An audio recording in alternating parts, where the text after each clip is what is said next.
Before we start, you need to understand something. Skinwalkers are real, not the folklore version, the government version.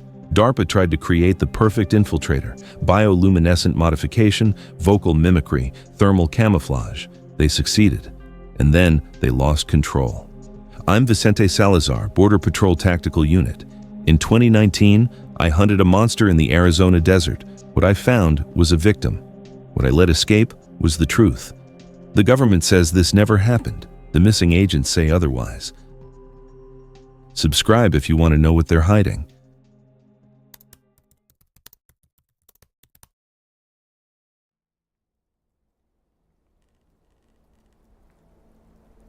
My name is Vicente Salazar. Everyone calls me Vince. 36 years old, 12 years with U.S. Border Patrol, last 6 with BORTAC, Border Patrol Tactical Unit. El Paso sector, but I've worked every hellhole from Brownsville to San Diego. My father was Mexican-American, 3rd generation from Juarez.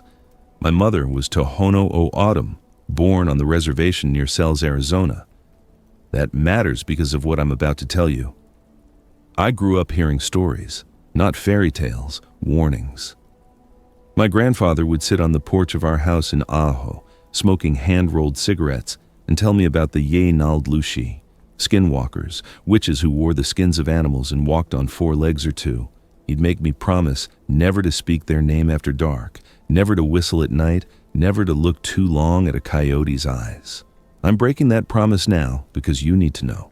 In March 2019, I was assigned to a joint task force operation in Pipe Cactus National Monument, Arizona.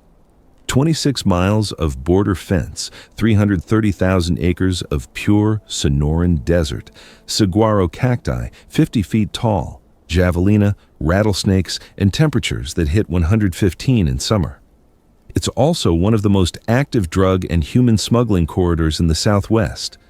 The cartels use it because it's remote, because it's deadly, and because we can't cover every square mile. I was there as communications specialist. After an IED took out part of my hearing in Afghanistan, I did 4 years Army before BP, I developed a knack for radio operations. I can hear things in static most people miss. Distortions, frequencies bleeding through, changes in voice stress patterns that indicate deception or panic. That skill saved my life. It also damned me to knowing. The operation was called Ironside. 12 agents, 4 vehicles, night operations across a 15-mile stretch from Arizona to Lukeville. Intelligence suggested a major cartel shipment, estimated 500 pounds of fentanyl, was moving through the monument on foot. Our job was interdiction and apprehension. March 14, 2019, 2100 hours, temperature dropping from 78 to 55 degrees, no moon. New moon phase, deliberate choice by the smugglers. I was stationed in the Mobile Command Unit 3 miles north of the border, monitoring 6 tactical frequencies, while Agents Santos, Reeves, and Cho worked the southern perimeter near Quito Springs. The air smelled like creosote and dust. Wind was picking up from the south, carrying that peculiar scent of Mexico. Diesel, mesquite smoke, something indefinable that tells you you're near the line. I had 3 monitors in front of me, thermal imaging feeds from our static cameras, and a comms board that looked like a 1980s switchboard on steroids. Everything was routine until 21:47 hours. Command, this is TAC 3. Agent Maria Santos, 32, 5 years on the job, solid operator. We've got movement 200 meters south of position Echo.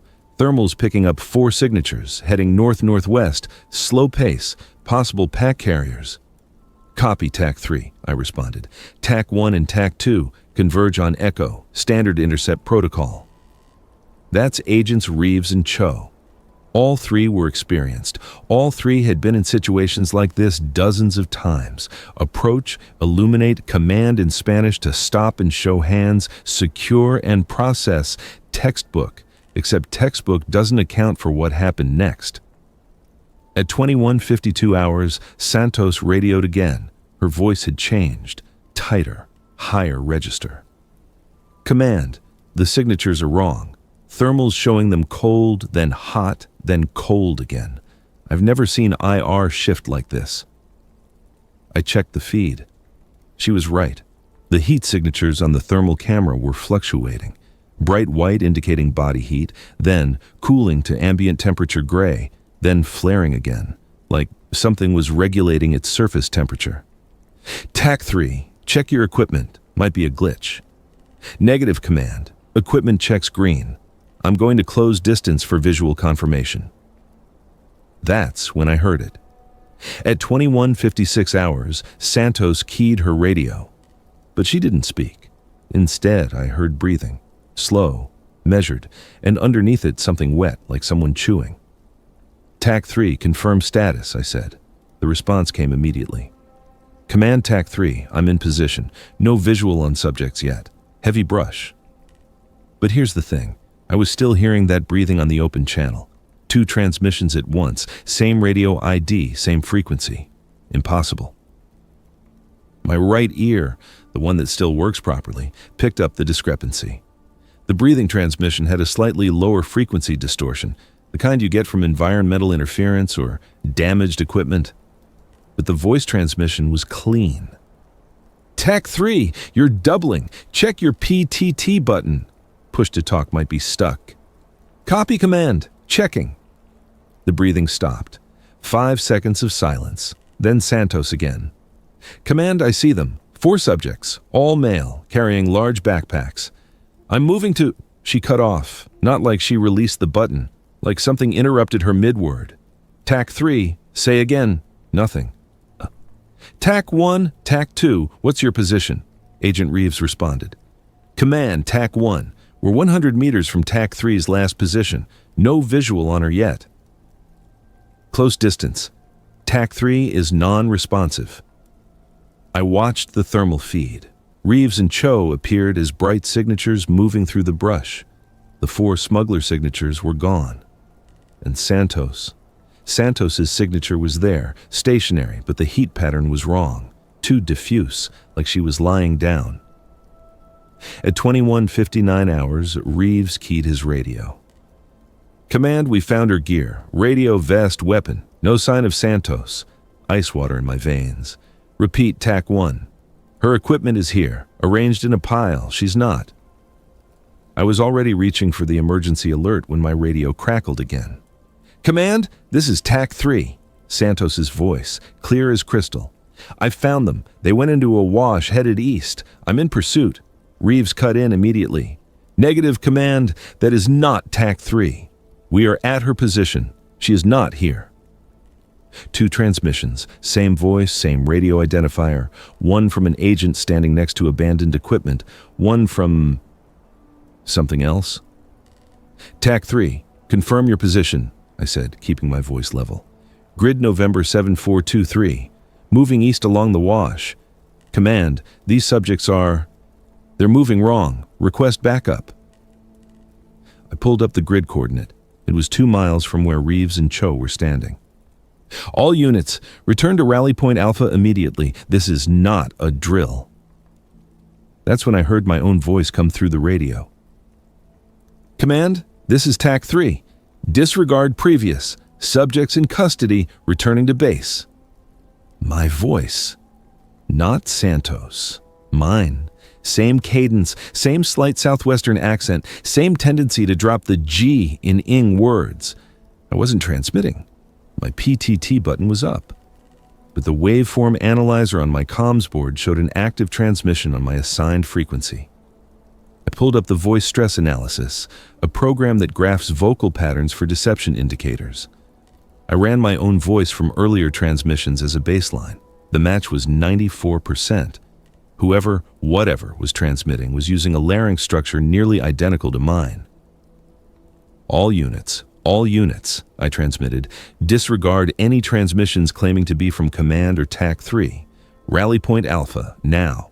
Reeves. Command, we're moving. But, thermal's picking up something big. 300 meters south. It's pacing us. I switched to his body camera feed. Night vision showed desert scrub, shadows, the bright wash of his flashlight. Then, at the edge of the frame, a figure, bipedal. But the proportions were wrong. Arms too long, head cocked at an angle no human neck could sustain. It was there for 3 frames, then gone. TAC 1, confirm visual. Negative visual now, but it was there, moving fast, faster than any person should move through this terrain. My hands were shaking. I'd seen combat, I'd seen people die. But this was different. This was old fear, the kind my grandfather had tried to warn me about. At 2,207 hours, Agent Cho screamed, not over the radio. A raw, primal sound that came through Reeves's external mic before cutting off abruptly. TAC 2 is down! TAC 2 is down! Reeves was running, his camera feed bouncing. Something took him, pulled him into the brush I didn't even see. TAC 1, extract immediately. Air support is 10 minutes out. Reeves was gasping, crashing through creosote bushes. It's following me. I can hear it. Command, it's saying... Oh, Christ, it's saying my daughter's name. It knows my daughter's name. The radio crackled. A new voice, child's voice. Daddy? Daddy, where are you? That's not her, Reeves whispered. That's not my Riley. Then his camera went dark. I sat in that command unit, alone, listening to static. 3 agents gone in 18 minutes. Then, at 22:15 hours, my radio activated again. Not English this time. Tohono O'odham, the old language my mother used to sing to me before bed, a lullaby I hadn't heard in 20 years. Nyua, nyua, kanchewagi, sleep, sleep, little one. The voice was perfect, every inflection, every pause for breath. My mother had been dead for 7 years, and underneath the lullaby I heard something else. A wet, clicking sound, like vocal cords reshaping, like a throat learning. I grabbed my sidearm and ran outside. The desert was empty. Stars overhead, no moon, wind hissing through the cacti. I scanned the perimeter with my flashlight. Nothing. My radio crackled one last time. My own voice. Command, this is Agent Salazar. Operation successful. All units accounted for, returning to base. But I was standing outside. I wasn't near my radio. Whatever was out there had my voice now, had Santos's voice, had Reeves's voice in my dead mother's lullaby. I looked south, toward Mexico, toward the border that separated one kind of darkness from another, and I realized the darkness had learned to speak.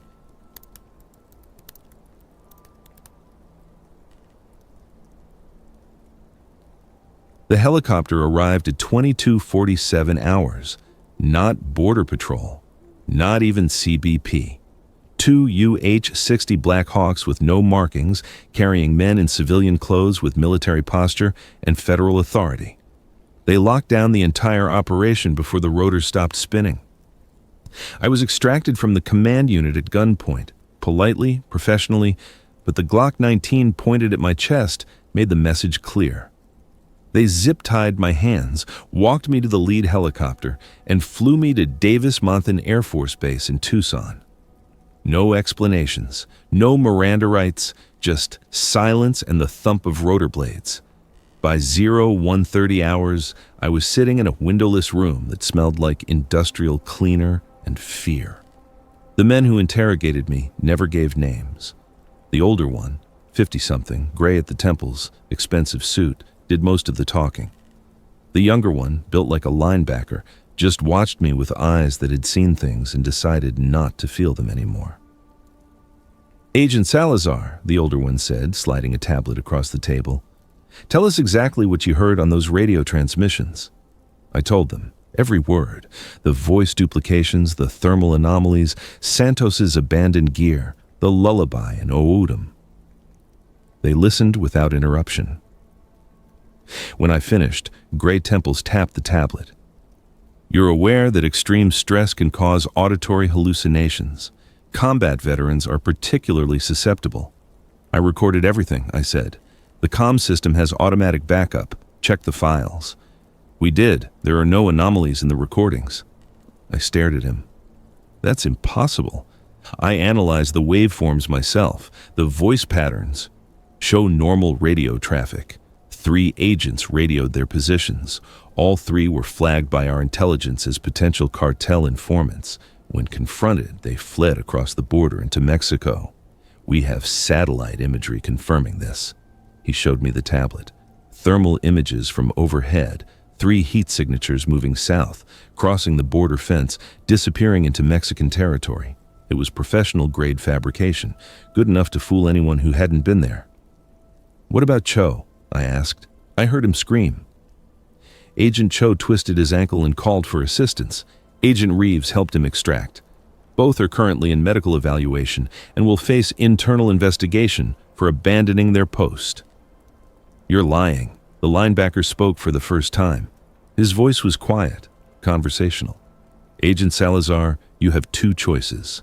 Accept the official report, sign the NDA we're about to give you, and return to duty after a 2-week administrative leave. Or continue this line of questioning and find yourself under psychiatric evaluation at a federal facility, possibly for an extended period." It wasn't a threat. It was a statement of fact.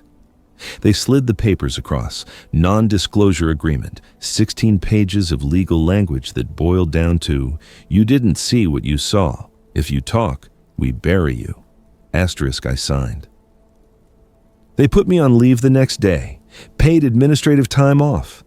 I went back to my apartment in El Paso, cracked a beer, and tried to convince myself I'd imagined it all. It didn't work. Every night I heard that lullaby. Every time I closed my eyes, I saw that figure at the edge of Reeves's camera feed, arms too long, head tilted wrong. I'd wake up at 0300 hours, drenched in sweat, reaching for my sidearm. After 3 days, I started digging. I put out quiet feelers to people I trusted, other agents who'd worked organ pipe, a retired CBP supervisor who'd been there since the 90s, a Tohono O'odham police officer I'd trained with. Nobody would talk, or couldn't, or didn't want to remember. But on day 6, I got a message.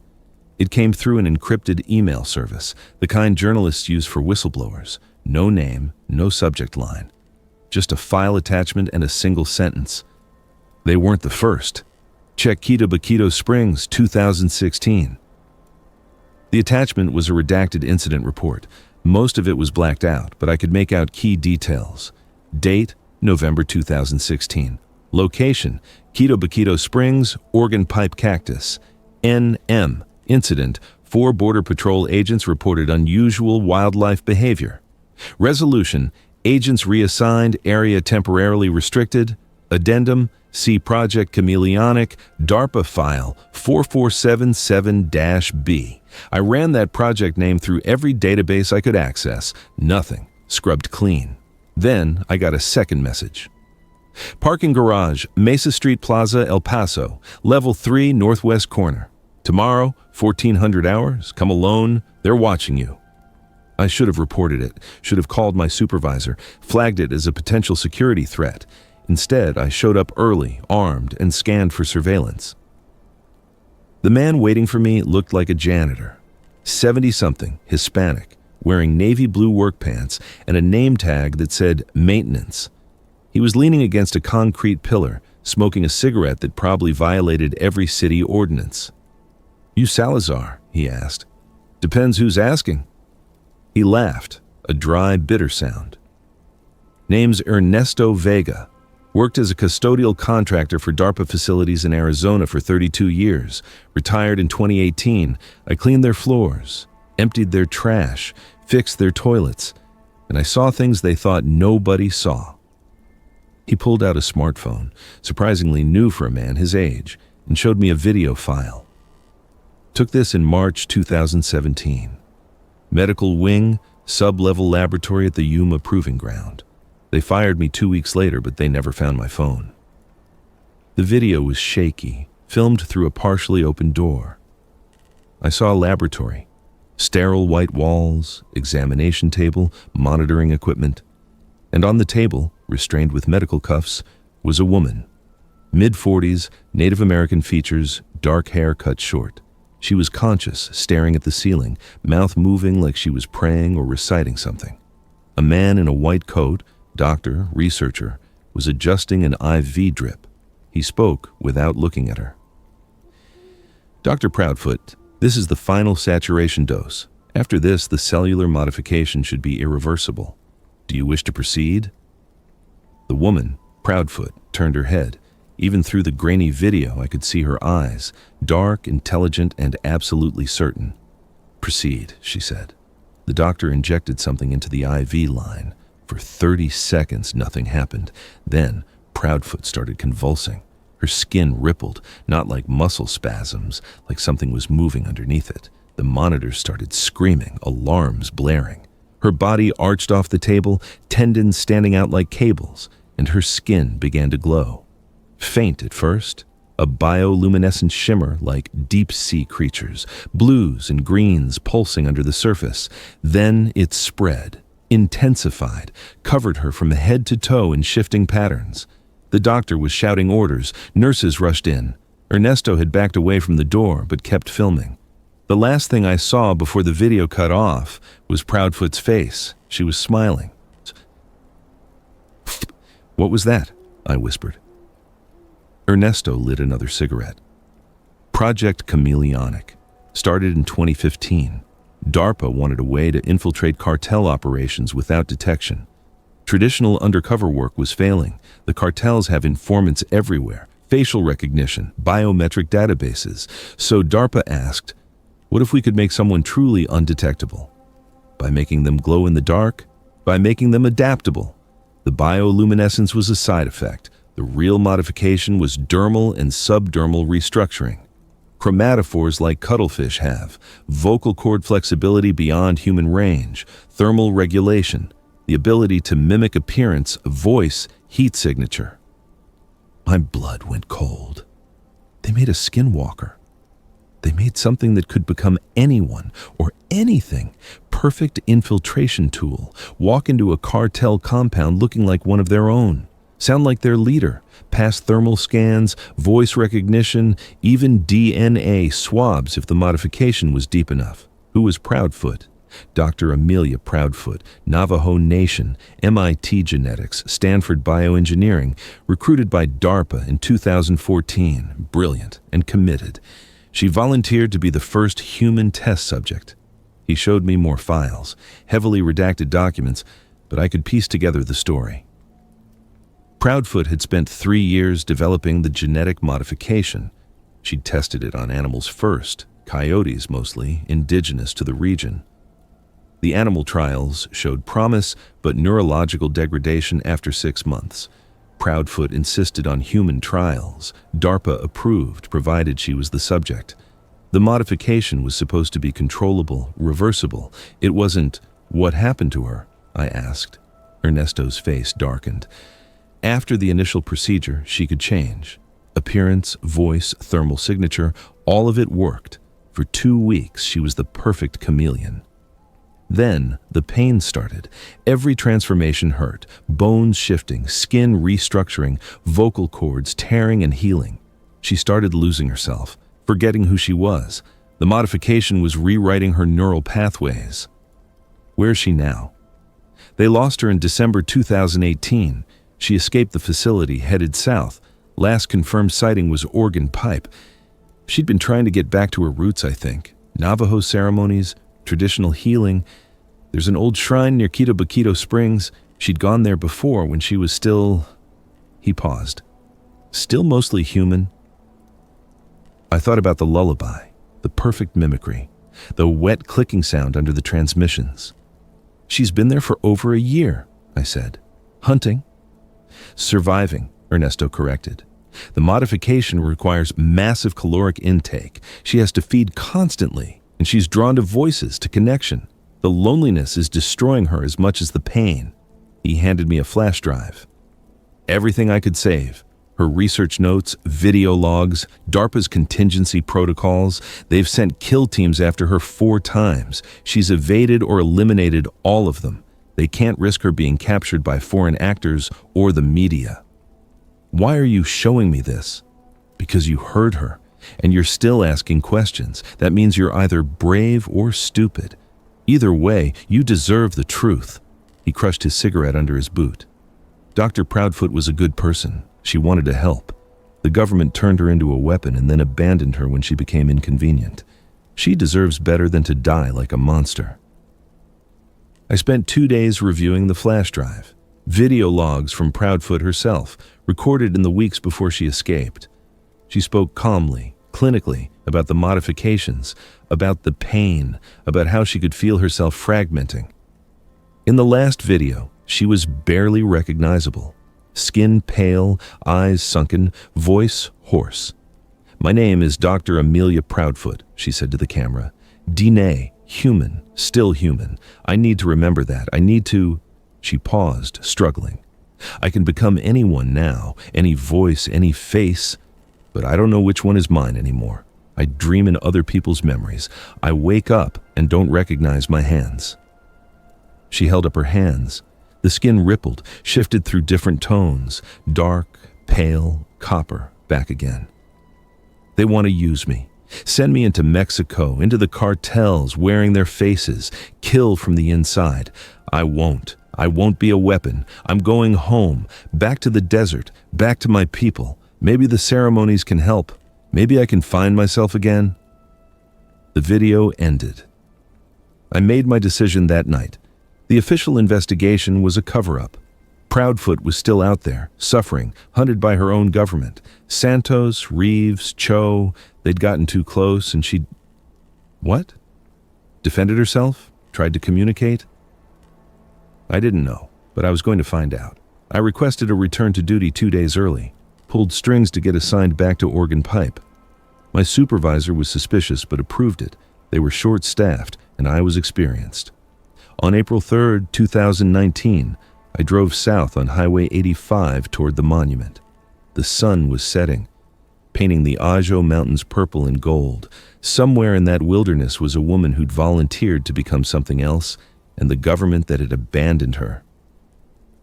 I was going to find Amelia Proudfoot, and I was going to hear her side of the story.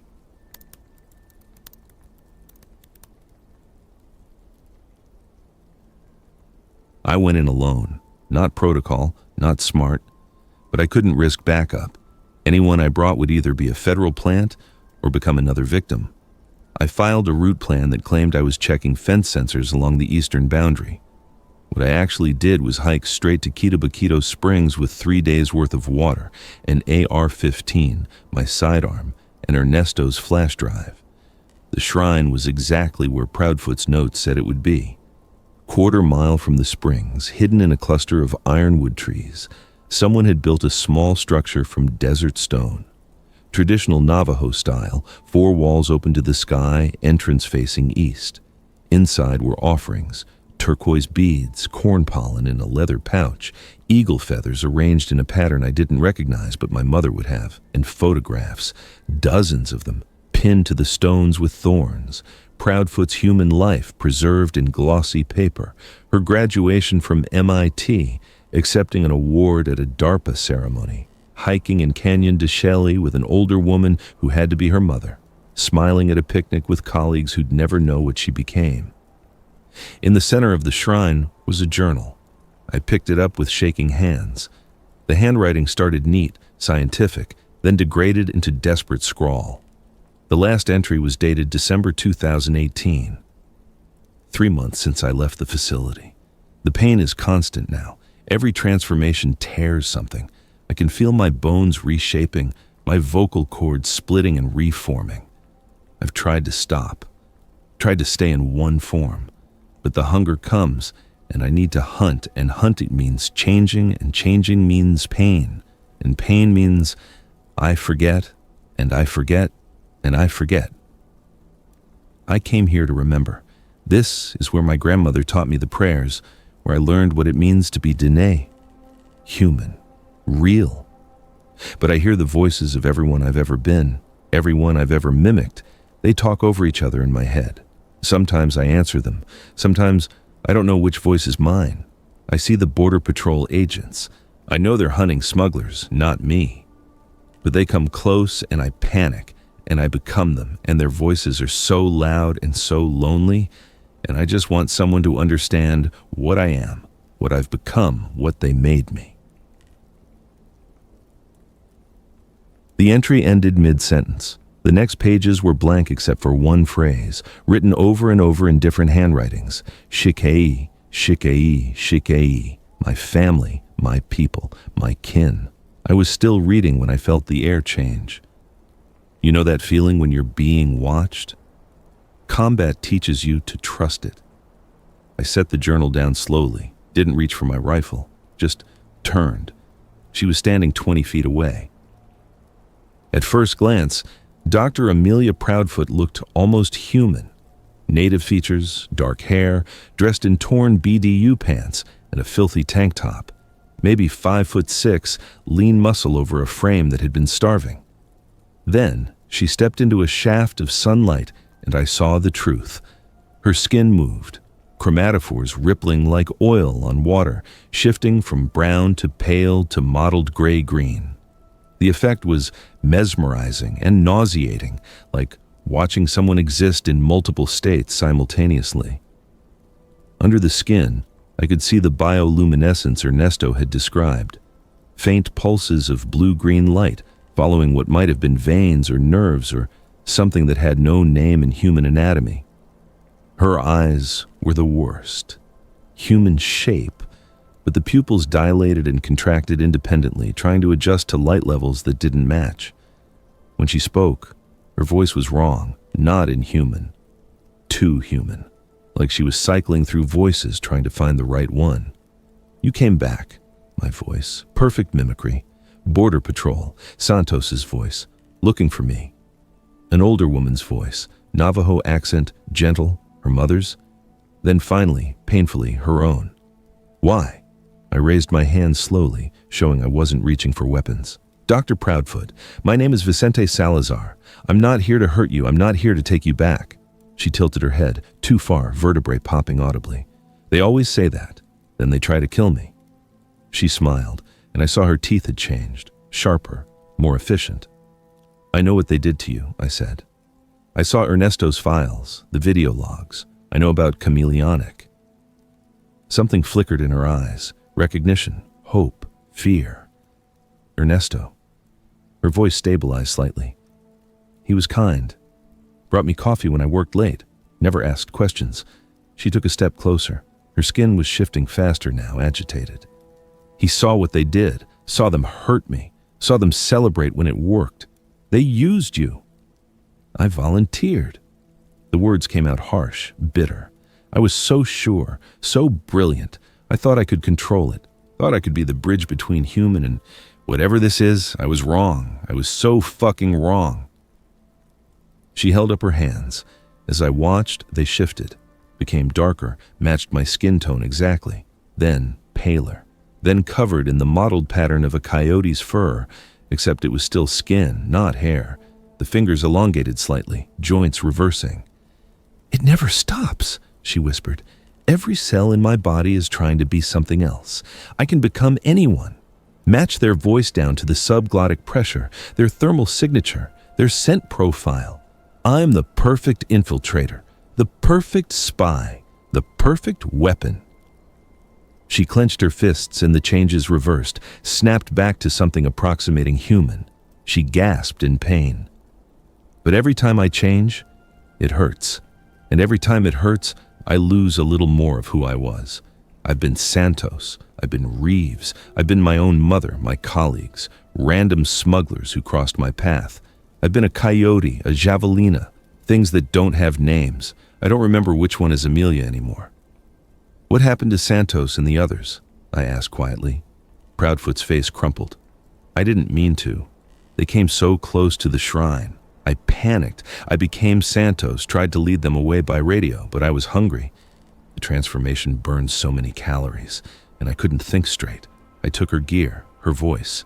I thought if I could be her, they'd leave. But then there were more of them, and I was everyone and no one, and the voices wouldn't stop.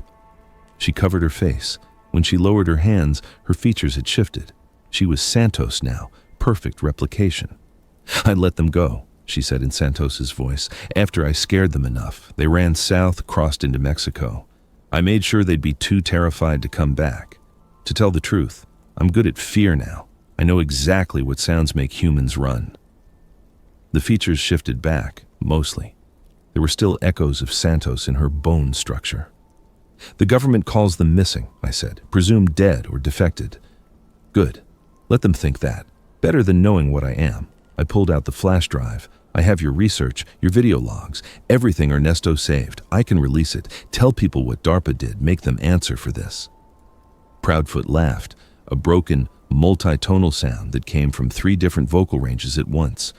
And what would that do? They'd deny it, classify it, make me into a conspiracy theory. I'd still be a monster, just a famous one. You're not a monster. Look at me. She spread her arms. Her skin was cascading through colors now, unable to settle. I can barely hold a human shape anymore. I eat raw meat because I can't remember how to cook. I sleep in caves and talk to myself in voices that aren't mine. I've forgotten my mother's real voice because I've mimicked it so many times. I am exactly what they made me, a monster in human skin. You're a victim, I said firmly. A woman who tried to help and was betrayed by her own government. I deserve to die, she interrupted. Her voice was quiet now, resigned. I've known that for months, but I'm too much of a coward, too afraid of the pain. And some part of me, some stupid, stubborn part, still thinks maybe I can fix this, maybe I can become human again. She walked to the shrine, touched the photographs gently. Her fingers left faint luminescent traces on the glossy paper.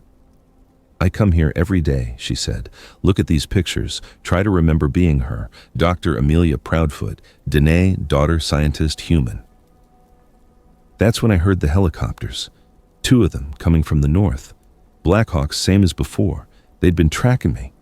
Of course they had. I'd been flagged since the interrogation. Proudfoot heard them too. Her head snapped up, pupils dilating. They found us. Run, I said.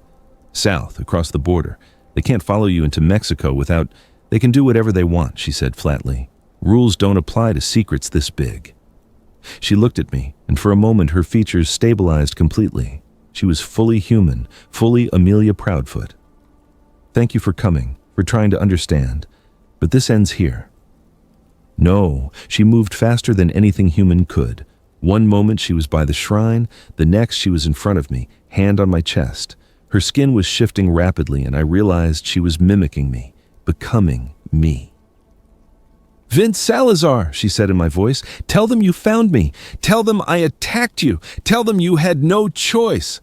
I won't tell them. Her features were mine now, perfect replication. Or they'll know you helped me. They'll bury you the same way they buried me. You have a life to go back to. Don't throw it away for a monster. The helicopters were close. I could hear voices on loudspeakers, orders to stand down, to show hands. Proudfoot, wearing my face, my voice, my thermal signature, smiled. The border's 2 miles south. I can make it if I run. And I'm very good at running now. She pressed something into my hand. Her DARPA badge. Photo of her human face and smiling, optimistic. Believed in something better. Then she ran. Not like a human, like something that had studied every predator in the Sonoran Desert and synthesized their movements into something terrifyingly efficient. She hit 30 miles per hour in 4 strides, shifted mid-run from human to something lower, faster, heat signature dropping as she moved. The helicopters banked following her. I heard gunfire, saw tracer rounds cutting through the dusk. I ran too. Not south, north, back toward the border fence, toward my vehicle, toward the life she'd just saved. Behind me, the gunfire continued, then stopped, then nothing. The official report said I'd encountered Dr. Amelia Proudfoot at Quito Springs, that she'd attacked me, displaying extraordinary combat abilities and apparent mental instability. That federal response teams engaged her, and she fled south across the international border into Mexico. That her body was never recovered. That I'd acted with appropriate caution and restraint and was cleared of any wrongdoing. I signed the report, accepted the commendation for exemplary service under extraordinary circumstances. Went back to work. But I know the truth. 3 days after the incident, I received an anonymous package. No return address. Inside was a single photograph, taken at night with a telephoto lens. It showed a woman standing on the Mexican side of the border fence. Dark hair, native features, wearing clothing she'd scavenged from somewhere. Her skin was still shifting, still luminescent in the darkness, but she was smiling. On the back, written in Navajo, Ahehi SHIK'ÉÉ. Thank you. My family. She'd made it. Crossed into territory where DARPA's kill teams couldn't easily follow, where she could disappear into a country big enough to lose herself in. I don't know where Amelia Proudfoot is now. I don't know if she's found peace, or if she's still running, still changing, still fighting the thing they made her into. But I know she's not a monster. She's a woman who volunteered to become a weapon for her country, and her country turned her into a prisoner of her own body. She's a scientist who reached too far and paid the price. She's DNA, human, SHIK'ÉÉ, family to someone, even if that someone is scattered across 100 stolen voices. The real monsters are the ones who designed Chameleonic, the ones who approved human trials knowing the risks, the ones who sent kill teams after her instead of helping her, the ones who classified her suffering as acceptable collateral damage. I still work for Border Patrol, still patrol the desert. Sometimes, at night, I hear voices on the radio that sound too perfect, too familiar.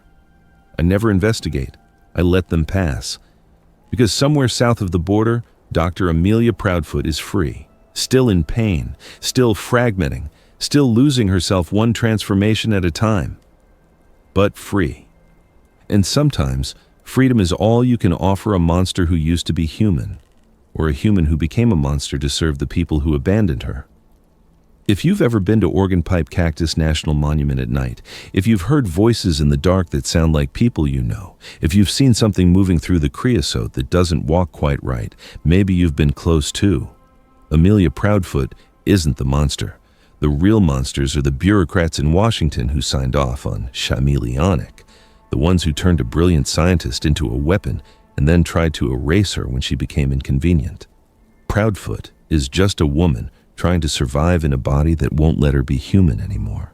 Still hoping, still fighting, still DNA enough to seek the sacred places, still human enough to spare the life of a stranger who came looking for truth. Hit that subscribe button. The next story might be closer than you think. If you've seen something you can't explain, you're not alone. Amelia Proudfoot is out there still running, still changing, still human enough to remember her name. Share this story. Keep her human. Because the truth is worth fighting for. And because somewhere in the Sonoran Desert, a woman who became a weapon is trying to become herself again.